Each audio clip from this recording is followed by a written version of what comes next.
Exam season ஆரம்பிச்சிருச்சு.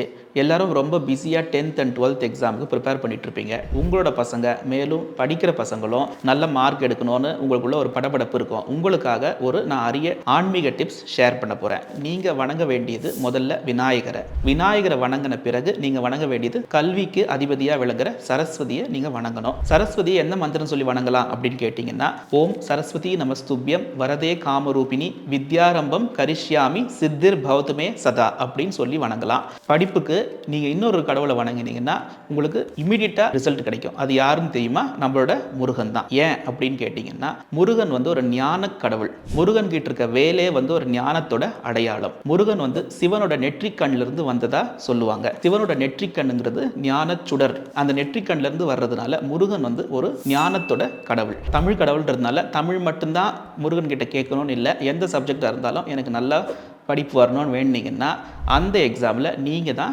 ஃபஸ்ட்டாக இருப்பீங்க. இது பின்னாடி ஒரு கதை இருக்குது. அது என்னுடைய லைஃப்லேயே சம்மந்தப்பட்ட ஒரு கதை. இன்னொரு ஷார்ட்ஸில் அந்த கதையை உங்கள்கிட்ட நான் ஷேர் பண்ணுறேன்.